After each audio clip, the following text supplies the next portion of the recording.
चुनाव के संग्राम में दिग्गज। नमस्कार, बात मुद्दे की में आपका स्वागत है। मैं हूं राजेश सक्सेना। देश के 5 राज्यों में हो रहे विधानसभा चुनाव धीरे धीरे चरम पर पहुंच रहे हैं। सोमवार को पश्चिम बंगाल और असम पर निगाहें टिकी रही, क्योंकि बंगाल में अमित शाह टीएमसी पर जमकर बरसे, वहीं असम में मध्य प्रदेश के मुख्यमंत्री शिवराज सिंह चौहान और छत्तीसगढ़ के मुख्यमंत्री भूपेश बघेल की चुनावी सभाएं हुई। पश्चिम बंगाल के झारग्राम में गृह मंत्री अमित शाह की वहां सभा होना थी, लेकिन शाह का जो हेलीकॉप्टर था वो खराब होने के चलते वे झारग्राम नहीं पहुंच पाए। उन्होंने वहां की जनता को वर्चुअली संबोधित किया और ममता सरकार पर जमकर हमला बोला। उन्होंने कहा, टीएमसी के शासन में बंगाल में गुंडाराज तेजी से पनपा, कानून व्यवस्था वहां चौपट हो गई। मोदी सरकार ने बंगाल के लिए तकरीबन 115 योजनाएं लाई सभी वर्गों के लिए, लेकिन ममता दीदी ने उन्हें लागू होने नहीं दिया। इसके बाद अमित शाह और टीएमसी पर आरोपों की झड़ी लगा दी। दूसरी तरफ अगर हम बात करें असम की, तो असम में मध्य प्रदेश के मुख्यमंत्री शिवराज सिंह चौहान ने 3 सभाएं की और वहां पर उन्होंने जिस तरह से कांग्रेस पर आरोप लगाया कि कांग्रेस के चलते असम का जो विकास था वो पूरी तरीके से ठप हो गया और सर्बानंद सोनोवाल की अगुवाई में जो सरकार चली और पीएम नरेंद्र मोदी ने योजनाएं बनाई, उसके चलते असम प्रगति के पथ पर है। इसके अलावा जो अपडेट है, कल उत्तर प्रदेश के मुख्यमंत्री योगी आदित्यनाथ पश्चिम बंगाल में सभाएं करेंगे। दूसरी तरफ अगर बात की जाए टीएमसी की, तो टीएमसी को एक और झटका लगा है। इसके साथ ही बंगाल में 5 बीजेपी नेताओं को सीआईएसएफ की सुरक्षा दी गई है। अभिनेत्री पायल घोष को भी एक्स कैटेगरी की सुरक्षा दी गई है। तो जो जंग है चुनाव की, वो अब धीरे धीरे चरम पर पहुंच रही है। आज इसी मुद्दे पर हम बातचीत करेंगे, चर्चा करेंगे। चर्चा शुरू करें उससे पहले देखते हैं इसी से जुड़ी ये खास रिपोर्ट।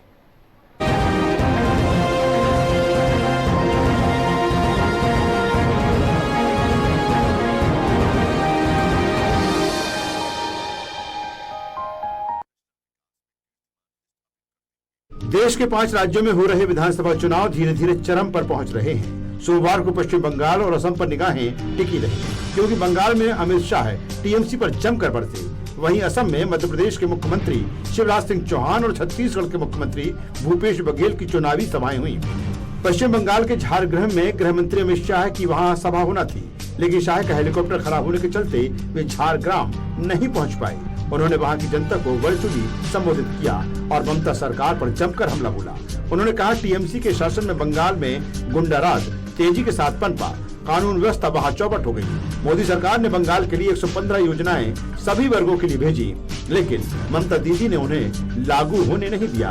इसके बाद अमित शाह ने टीएमसी पर आरोपों की झड़ी लगा दी। देश भर में 35,000 करोड़ से ज्यादा रुपया खर्च करा गया। मैं पूछना चाहता हूं ममता दीदी को, क्या दोष है मेरे बंगाल के आदिवासियों का? ये पैसा क्यों नहीं पहुंचता है? मित्रों, नरेंद्र मोदी जी ने तय किया है कि हर ब्लॉक के अंदर एकलव्य आदिवासी स्कूल बनाया जाएगा। वो योजना भी यहां नहीं पहुंच रही है। इसके साथ ही ममता बनर्जी ने भी कई सभाओं को संबोधित करते हुए बीजेपी को आड़े हाथों लिया। চাইনা চাইনা বিজেপিকে চাইনা। আমি আপনাদের বলবো, আমার আরেকটা মিটিং আছে, আর যেহেতু আমি সম্পূর্ণ সুস্থ নই তাই বেশি কথা বলতে পারছি না, যতটা পারলাম বললাম। আমি আপনাদের বলবো চাইনা চাইনা, আপনারা বলবেন বিজেপিকে চাইনা। पश्चिम बंगाल चुनाव में वोटों को आकर्षित करने काम के आधार पर हो या सहानुभूति के आधार पर हो, इसे कोई छोड़ नहीं रहा है। जब से दीदी के पैर में चोट आई है, तब से वे इमोशनल कार्ड खेलने में पीछे नहीं है। इसको लेकर मध्य प्रदेश के गृह और बंगाल चुनाव में स्टार प्रचारक डॉक्टर नरोत्तम मिश्रा ने ममता बनर्जी पर हमला बोला। अब ये खतरनाक शब्द का प्रयोग करके किसको डराना चाहती हैं दीदी? घायल बाघिन क्यों हो रही हैं वो? हमारे तो 134 कार्यकर्ता पहले ही शहीद कर दिए। क्या आदमखोर होने की तरफ है क्या ये इशारा? सोमवार को ही असम में मध्य प्रदेश के मुख्यमंत्री शिवराज सिंह चौहान ने 3 चुनावी सभाओं को संबोधित करते हुए कांग्रेस को आड़े हाथों लिया। सीएम ने कहा कि कांग्रेस शासनकाल में असम तबाही और बर्बादी की कगार पर था। विदेशी घुसपैठ थी, हर तरफ सिर्फ भ्रष्टाचार का बोलबाला था। लेकिन मोदी जी के नेतृत्व में सर्बानंद सोनोवाल और उनकी टीम ने 5 साल में विकास की नई इबारत लिखी है। छत्तीसगढ़ के मुख्यमंत्री भूपेश बघेल भी लगातार असम दौरे पर हैं। उन्होंने भी कई सभाओं को संबोधित करते हुए बीजेपी पर सवाल खड़े किए। ये कांग्रेस गांधी के रास्ते पर नहीं चल रही। राहुल गांधी गांधी के रास्ते पर नहीं चल रहे। राहुल गांधी जिन्ना के रास्ते पर चल रहे हैं और जिन्ना का रास्ता ना तो असम की जनता स्वीकार करेगी और ना हिंदुस्तान की जनता स्वीकार करेगी। नेताजी सुभाष चंद्र बोस की जयंती पराक्रम दिवस, लेकिन मैं प्रधानमंत्री जी से कहना चाहूंगा, तुम नेताजी सुभाष चंद्र बोस के उत्तराधिकारी नहीं हो सकते। नेताजी सुभाष चंद्र बोस के उत्तराधिकारी ये सब बैठे हैं, वो सब उत्तराधिकारी है, हम सब उसके उत्तराधिकारी है। 5 राज्यों का चुनावी समर लगातार जोर पकड़ रहा है। आरोप प्रत्यारोप हर चुनावी सभा में सिर चढ़कर बोल रही है। मुद्दों की कमी नहीं है। पश्चिम बंगाल और असम में उत्तर, मध्य और पश्चिम भारत के अधिकांश नेता अपने भाषण से वहां की जनता को लुभाने की पूरी कोशिश कर रहे हैं।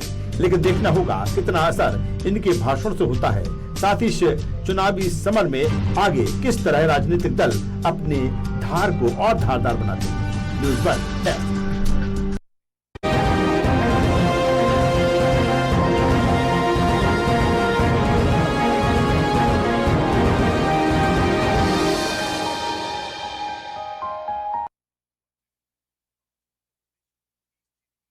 असम संग्राम में दिग्गज जो चुनाव प्रचार है वो धीरे धीरे चरम पर पहुंच रहा है और यही कारण है कि जो आरोप प्रत्यारोप हैं वो भी बढ़ चढ़कर लगाए जा रहे हैं।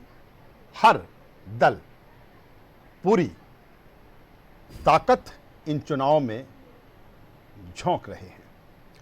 पश्चिम बंगाल की हम बात करें तो पश्चिम बंगाल की ममता बनर्जी सरकार लगातार 10 सालों तक शासन किया और अब एक बार फिर मैदान में है। और बीजेपी की बात करें तो बीजेपी ने एक कड़ी मेहनत पश्चिम बंगाल को लेकर की है। तमाम सारे दिग्गज लंबे समय से पश्चिम बंगाल में जो बीजेपी की ज़मीन है उसको तैयार करने में लगे रहे। क्या वाकई टीएमसी को टक्कर देने की स्थिति में बीजेपी इस समय है? आज तमाम सारे सवाल हैं पश्चिम बंगाल और असम चुनाव को लेकर, उसी पर बातचीत करेंगे, चर्चा करेंगे। चर्चा शुरू करें उससे पहले अपने मेहमानों से आपका परिचय कराना चाहूँगा, तारुफ कराना चाहूँगा। इसके बाद हम डिबेट शुरू करेंगे। हमारे साथ में है वरिष्ठ पत्रकार राघवेंद्र सिंह जी। राघवेंद्र जी, स्वागत करता हूँ आपका। हमारे साथ में है बीजेपी नेता प्रवक्ता डॉक्टर गुलरेज शेख साहब। गुलरेज जी, आपका स्वागत है। और हमारे साथ में हैं राकेश सिंह यादव जी, कांग्रेस नेता। राकेश जी, आपका भी स्वागत है। सबसे पहले राघवेंद्र जी के पास में मैं आता हूं। राघवेंद्र जी, जिस तरह से आज सोमवार को पश्चिम बंगाल और असम में जो चुनावी समर है वो और तेज गति से देखने को मिला। अगर पश्चिम बंगाल की हम बात करें राघवेंद्र जी, सीधे तरीके से, एक तरफ टीएमसी पिछले जो 2 इलेक्शन हुए बेहतर परफॉर्मेंस, 294 सीटों में 184 2011 और 2016 में 211 सीटें। और फिर जिस तरह से बीजेपी इस चुनाव में दिख रही है, कड़ी मेहनत की गई इस चुनाव को लेकर, आपको क्या लगता है कि जो टीएमसी और बीजेपी के बीच में किस तरह की फाइट, बीजेपी वाकई नेट टू नेट स्थिति में है? बीजेपी ने अब तक के इतिहास में जी पश्चिम बंगाल में सबसे ज्यादा ताकत लगाई है जी और अच्छा इलेक्शन आज की तारीख में जी शायद भविष्य में वो कई साल तक वहां नहीं लड़ पाएगी। जी तो मुझे लगता है कि टीएमसी बीजेपी की जो फाइट है जी। वो बिल्कुल जैसे कहते हैं ना कांटे का मुकाबला है, जी और इस मुकाबले में बीजेपी ने अपना सब कुछ झोंक दिया। जी और मुझे ये कहते हुए कोई बहुत ज्यादा आश्चर्य नहीं है। बीजेपी ने हर राज्य के बेहतर नेताओं को अपने उसमें तय किया, और उसके चलते कि बंगाल में बीजेपी के जो चुनिंदा नेता हैं, चाहे मध्य प्रदेश की बात करें, दिल्ली की बात करें, सारे जो उनके बेस्ट लीडर है उनको उसको झोंका है, उसको लगाया। मुझे लगता है कि चुनाव के नतीजे जो भी आएंगे, लेकिन टीएमसी की ताकत इतनी कम होने की संभावना लगती है कि वो सरकार बनाने के आसपास पहुंचेगी, ऐसा तो लगता है, लेकिन इसकी उम्मीद मुझे कम लगती है।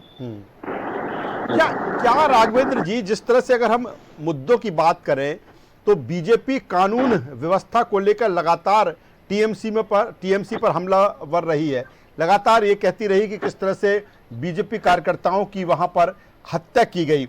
इसके साथ ही क्या कानून व्यवस्था के साथ क्या एक हिंदुत्व का भी एक बड़ा मुद्दा है जो इफेक्ट इस चुनाव में डाल रहा है? क्योंकि कई बार ऐसा मौका हुआ कि ममता बनर्जी के सामने अगर जय श्री राम के नारे लगे तो उसमें वो बौखला गई।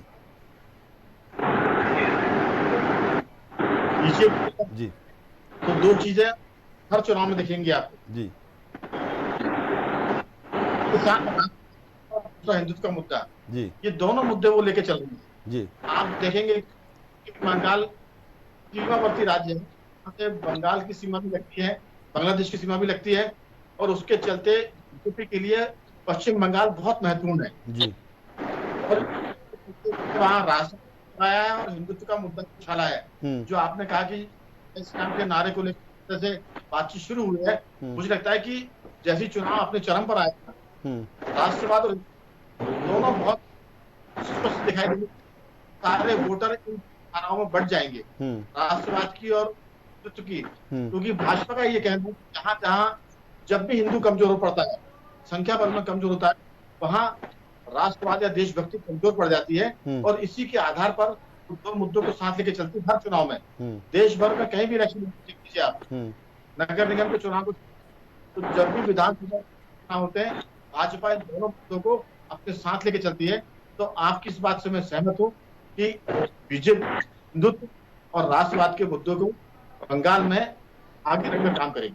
बिल्कुल राघवेंद्र जी जिस तरह से कह रहे हैं, डॉक्टर गुलरेज शेख साहब हमारे साथ में हैं। गुलरेज जी, लगातार जिस तरह से अगर आज की ही हम बात करें, चूँकि सोमवार को जो कुछ घटनाक्रम हुआ, आज गृह मंत्री अमित शाह है भी वहाँ पर पहुँचने वाले थे, लेकिन हेलीकॉप्टर ख़राब हुआ। वर्चुअली उन्होंने संबोधन वहाँ से किया। हालांकि टीएमसी जिस तरह से कह रही है कि फ्लॉप उनकी ये वर्चुअल रैली रही है, लेकिन मैं आपसे जानना चाहूँगा कि अगर बीजेपी की स्ट्रेटजी की हम बात करें, एक लंबा प्लानिंग रही है बीजेपी की, इसके साथ ही आज एक और झटका जिस तरह से टीएमसी को लगा है, तो आने वाले समय में बीजेपी इस दिशा में और बढ़ेगी। चूंकि अभी 2 फेज के ही अनाउंस किए हैं कैंडिडेट, तो क्या कुछ और कमजोर कड़ी पे निगाह है टीएमसी की? देखिए, कमजोर कड़ी की बात नहीं है। एक्चुअली तो टीएमसी को, ममता बनर्जी दीदी को हमारा शुक्रगुजार होना चाहिए। हम पिछले 1.5 वर्ष 2 वर्ष से इनको कह रहे हैं और लगातार कहते आ रहे हैं कि जैसे जैसे चुनाव नजदीक आता जाएगा, ममता जी का कुनबा खत्म होता जाएगा और चुनाव के अंत तक तो स्थिति आ जाएगी कि ममता बनर्जी अपने भतीजे के साथ आखिरी बचेंगी। क्योंकि हमको दिख रहा था ना कि तृणमूल कांग्रेस में कितना ज्यादा विरोध है, अंतर विरोध से पार्टी लड़ रही थी, जनता के अंदर रोष है। रोष क्यों है? क्योंकि जिस प्रकार से आप ये देखिए ना कि कटमनी का कल्चर चला, गुंडागिर्दी चली, ओपन गुंडागिर्दी चली, और आप ये देखिए तृणमूल में और लेफ्ट में भी एक अंतर था। लेफ्ट की कुछ न कुछ आइडियोलॉजी थी, उस आइडियोलॉजी के आधार पर कम से कम खुल के गुंडागिर्दी उस लेवल पे नहीं होती थी। लेकिन चूंकि टीएमसी के पास आइडियोलॉजी नाम की चीज नहीं है, तो उनका जो कैडर है वो पूरा के पूरा जनता के खिलाफ ही गुंडागिर्दी में उतर गया, तो उससे जनता में रोष है। अभी आप देखिए कि लोकसभा चुनाव की यदि सीटों को विधानसभा के एतबार से कन्वर्ट करके देखें तो आपको ये मालूम पड़ेगा कि अभी जो तूफान आया था कुछ समय पहले अनफाल जिस जिस क्षेत्र में आया था वहां पर ही 2019 में एक तरह से कह सकते हैं कि टीएमसी का किला बाकी था, लेकिन अनफाल ने यह किया कि जिस प्रकार से ग्रॉस रूप से भ्रष्टाचार टीएमसी के लोगों ने किया, तो वो जो क्षेत्र था जहां अनफाल आया था, चाहे वो 24 परगना वाला क्षेत्र हो, कोलकाता का क्षेत्र हो, वहां पर भी अब लोग जो हैं वो विद्रोह की स्थिति में हैं। तो टीएमसी के जो नेता भी निकल रहे हैं और बीजेपी में आ रहे हैं, क्योंकि पब्लिक की डिमांड है। पब्लिक नहीं चाहती कि उनका जनप्रतिनिधि ऐसे दल के साथ हो जो गुंडागिर्दी करता है और एक दूसरे लेवल पर टीएमसी ने ले गए हैं भ्रष्टाचार को। तो भारतीय जनता पार्टी अब एक नेचुरल पार्टी के रूप में उभरी है। हमारे लोगों ने शहादतें दी हैं, हमारे नेताओं ने खूब परिश्रम किया है, पत्थर भी खाए हैं, सब कुछ हुआ है। देखिए, इसका मतलब ये नहीं हुआ कि केवल हमारे ऊपर ही पूरा विजयश्री का श्रेय जाता है। वास्तव बात यह है कि बंगाल में जितना बीजेपी लड़ रही है ना टीएमसी से, उससे ज्यादा बंगाल की आवाम लड़ रही है, इसलिए कमल खिलेंगे। चलिए, बंगाल की आवाम लड़ रही है। राकेश जी हमारे साथ में। राकेश जी, आवाज पहुंच पा रही है? जी, आवाज पहुंच रही है, वीडियो नहीं चल रहा है। चलिए राकेश जी, जिस तरह से गुलरेज जी कह रहे हैं कि आवाम वहां पर लड़ रही है, कांग्रेस की अगर हम बात करें तो एक तरफ बीजेपी के वो तमाम सारे दिग्गज लगातार कैंपेनिंग उनकी तरफ से, लेकिन कांग्रेस की तरफ से कोई ऐसी लीडरशिप वहां दिखी नहीं कि लगे कि नहीं, कांग्रेस भी पूरी दमखम के साथ ये चुनाव लड़ रही है। क्या प्लान अभी है, क्योंकि फर्स्ट फेज का जो वोटिंग है वो तो आने वाली ही है। जी राकेश जी, देखिए, पश्चिम बंगाल में जिस स्ट्रेटजी से कांग्रेस चुनाव लड़ रही है उसने अपना एक प्लान आउट करा है। पिछले समय लगभग 43 या 50 का लगभग की सीटें थी कांग्रेस की, भारतीय जनता पार्टी 3 सीट थी और वाम दल अन्य सीटों पे थे। आज की जो परिस्थिति है, आज पश्चिम बंगाल में जो सबसे बड़ा मुद्दा है वो है पश्चिम बंगाल को भारतीय जनता पार्टी से बचाना। इस एजेंडे पे वाम दल भी काम कर रहे हैं, कांग्रेस भी काम कर रही है। जहां जिसकी सीटों पर जिसकी पकड़ है, जिसकी प्रेस्टीज लगी हुई है, जहां वो जीत सकते हैं, वो अपना काम कर रहे हैं। लेकिन विचारधारा का जो सवाल है, वो चाहे कांग्रेस की विचारधारा हो या टीएमसी की विचारधारा हो, वो एक ही विचारधारा है कि बीजेपी के खिलाफ है, चाहे वाम दल की विचारधारा हो। सीटों का बंटवारा या संयुक्त रूप से नहीं लड़ना वो एक रणनीति का हिस्सा हो सकता है, क्योंकि भारतीय जनता पार्टी जिस तरीके से वोटों का पोलराइजेशन करती है, हिंदू मुस्लिम करती है, और उसको एक फायदा मिलता है कि मतदाता के मन में ये जाता है कि ये अकेली पार्टी लड़ रही है, उधर 4 संयुक्त रूप से लड़ रहे हैं, तो कहीं ना कहीं उसका फायदा भारतीय जनता पार्टी को ज्यादा मिलता है स्ट्रेटेजी के हिसाब से। चुनाव की स्ट्रेटेजी की बात कर रहा हूँ। तो इस परिस्थिति में पश्चिम बंगाल में आज जो परिस्थिति है कि एक महिला मुख्यमंत्री, जो देश की एकमात्र महिला मुख्यमंत्री है, उनके पीछे भारतीय जनता पार्टी के सारे नेता लगे हुए हैं। अपशब्द भी बोलते हैं।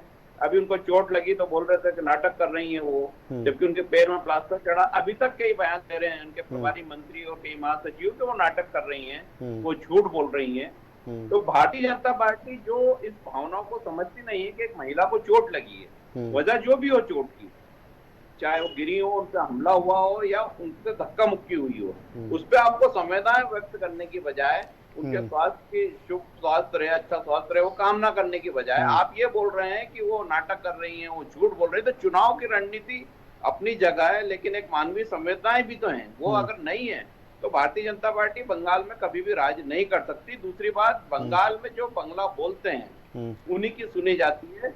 यहाँ जितने भी नेता भारतीय जनता पार्टी के गए हैं वो हिंदी प्रदेशों से हैं, वो अनाप गनाप बयान देते हैं, लेकिन वहाँ के लोगों की समझ में नहीं आता। वो अपने अपने प्रदेशों में आते हैं, फिर वहाँ महिमा मंडन करते हैं बंगाल में ये करके आए, लेकिन 2 मई को जब नतीजे आएंगे तो पता चलेगा कि चलिए 2 मई को नतीजे आएंगे, गेंद कराया और भारतीय जनता पार्टी कहाँ। मुझे 10 सेकंड दे।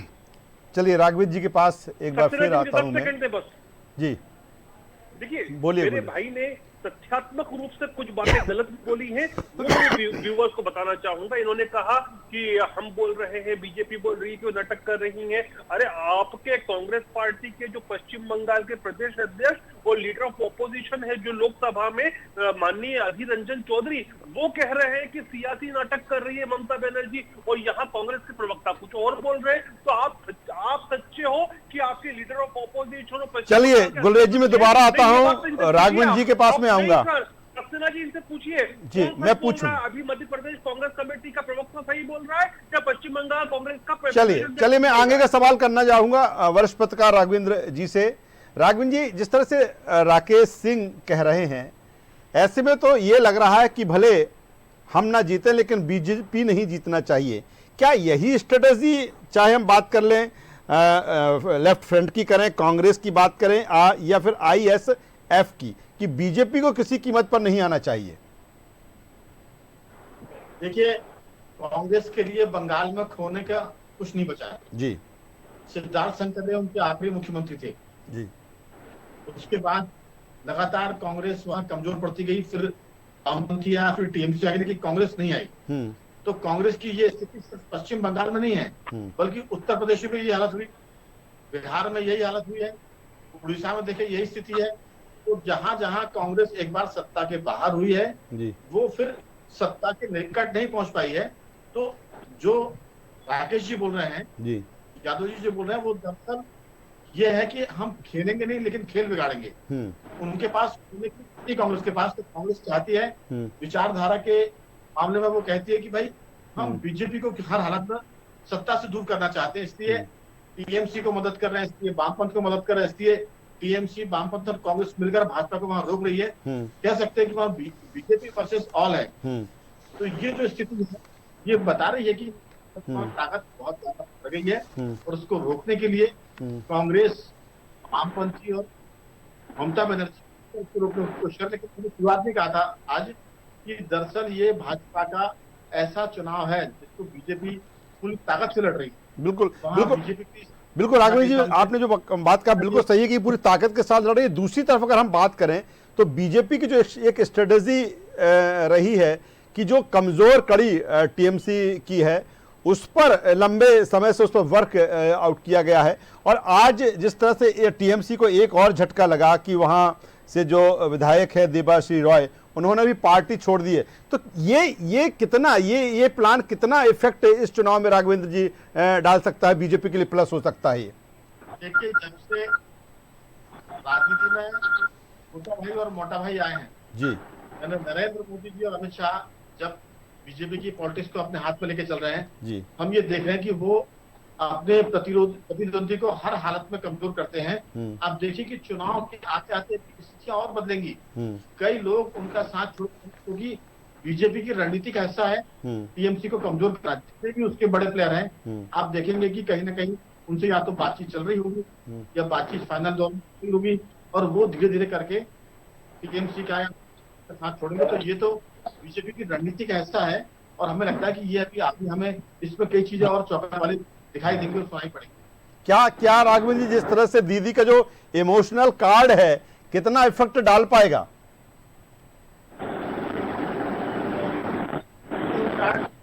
चलते जरूर है जी, लेकिन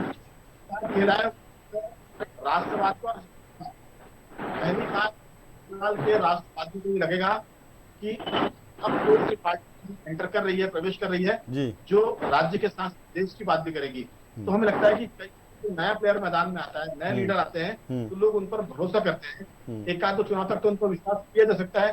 तो मेरा राजद के मामले में ये कहना है कि वो जनता को एक बार दो बार ठग सकते हैं।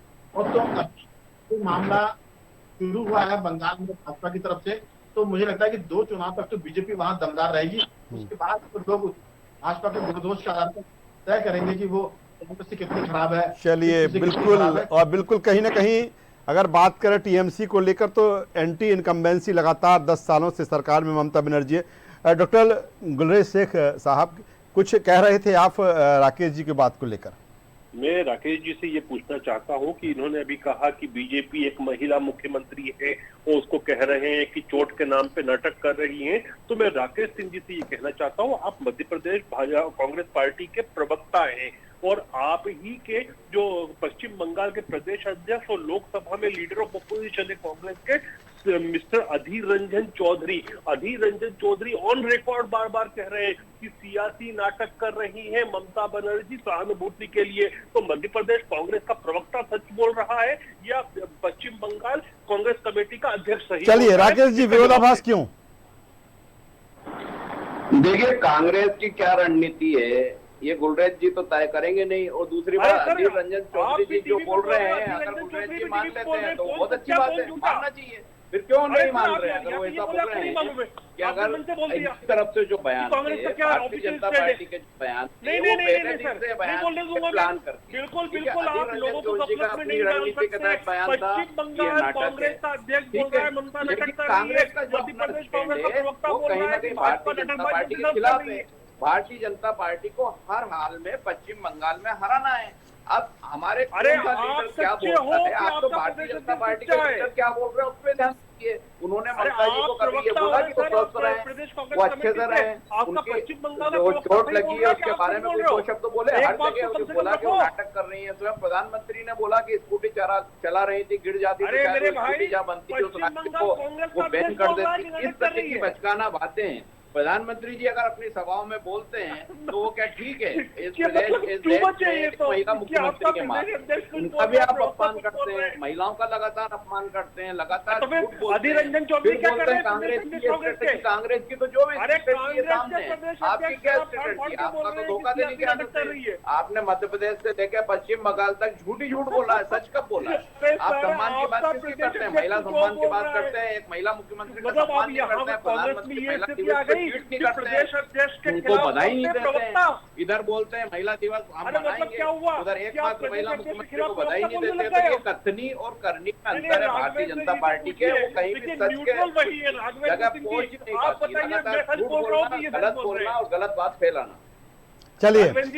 चलिए बिल्कुल राघवेंद्र जी के पास में आता हूं। आखिर में राघवेंद्र जी, असम में जिस तरह से मुकाबला है और आज मुख्यमंत्री शिवराज सिंह चौहान भी वहां पर थे, और बात की जाए छत्तीसगढ़ के मुख्यमंत्री भूपेश बघेल भी वहां पर थे, और कहीं ना कहीं जिस तरह से कहा कि कांग्रेस पर तीखा हमला, कि किस तरह से असम राज्य बन गया था, फिर किस तरह से बीजेपी शासन में जो वहां के मुख्यमंत्री सर्बानंद सोनोवाल हैं उनको लेकर कितना इफेक्टिव लगता है? एक छत्तीसगढ़ के मुख्यमंत्री वहां पहुंचते हैं, एक मध्य प्रदेश के मुख्यमंत्री वहां पहुंचते हैं। देखिए, लीडरशिप की बात हम करें तो दोनों बहुत अपने अपने मामले में मजबूत हैं, क्योंकि छत्तीसगढ़ में कांग्रेस इस ताकत के साथ चुनाव जीतकर आई है विधानसभा में, और भूपेश बघेल वहां के बहुत ताकतवर नेता माने जाते हैं। और मध्य प्रदेश में तो शिवराज सिंह चौहान चौथी बार के मुख्यमंत्री, तो कोई संदेह नहीं है। लेकिन जहां तक भाषण शैली की बात है, जहां तक जनता से मतदाताओं से संवाद करने की बात है, उस कला में मुझे लगता है कि शिवराज सिंह चौहान के नंबर थोड़े से बढ़ जाते हैं, क्योंकि वो जनता से संवाद करना जानते हैं। लेकिन एक बात की दिक्कत आ सकती है कि भाषा को लेकर, लेकिन भाषा की दिक्कत भूपेश बघेल के लिए भी है और शिवराज सिंह चौहान के लिए भी है। लेकिन जहां तक जो संवाद शैली है, बात करने का जो तरीका है, भाषण देने का तरीका है, मुझे लगता है कि उसमें शिवराज सिंह चौहान थोड़े से 20 पढ़ते हैं, 21 पढ़ते हैं। जहां तक लीडरशिप की बात है, भूपेश बघेल भी बहुत मजबूत है। वो अपने राज्य में बता चुके हैं कि छत्तीसगढ़ की सरकार को वो जिस ढंग से चला रहा है, वो एक मजबूत नेता की पहचान उन्होंने स्थापित की है। तो मुझे लगता है कि दोनों नेताओं के अपने अपने काम है, लेकिन शिवराज सिंह चौहान थोड़े से भाषण की कला में माहिर है। तो बिल्कुल भाषण की कला में महारत जिस तरह से है, और देखना होगा कितना इफेक्ट ऐसी जगह है जहां पर भाषा की प्रॉब्लम निश्चित तौर पर होती है, लेकिन जो आक्रामकता उनके अंदर है, और कहीं ना कहीं जब वो मंच से बोलते हैं तो ज़रूर उसका असर दिखता है। अब देखना होगा इन दिग्गजों का कितना असर पश्चिम बंगाल या असम या अन्य राज्यों में जहां की जिम्मेदारी सौंपी गई है पड़ता है। फिलहाल पश्चिम बंगाल और असम में जो चुनावी प्रचार है वो चरम पर है, और ऐसे में आरोप प्रत्यारोप, ताबड़तोड़ रैलियां, सभाएं, और जीतने को लेकर हर वो आरोप वो प्रत्यारोप की चीज़ें देखने को मिल रही है। निश्चित तौर पर मुकाबला दिलचस्प और कड़ा, खास तौर पर पश्चिम बंगाल की अगर हम बात करें, देखना होगा कि किस तरह के नतीजे 2 मई को देखने को मिलते हैं। हमारी इस चर्चा में जुड़ने के लिए राघवेंद्र जी आपका, डॉक्टर गुलरेज शेख साहब आपका और राकेश सिंह यादव जी आपका, तीनों मेहमानों का शुक्रिया करूंगा। तो कुल मिलाकर जो पश्चिम बंगाल और असम का संग्राम है वो अब धीरे धीरे चरम पर पहुंच रहा है, और यही कारण है कि वो तमाम सारे दिग्गज, चाहे असम हो, चाहे पश्चिम बंगाल हो, या फिर 3 राज्यों में और चुनाव है, पुडुचेरी, केरल और तमिलनाडु। देश के 5 राज्यों में चुनाव, और इन 5 राज्यों पर देश की निगाहें। इस चर्चा में बस इतना ही। न्यूज़ वर्ल्ड पर खबरों का सिलसिला लगातार जारी है, बने रहिए हमारे साथ। नमस्कार।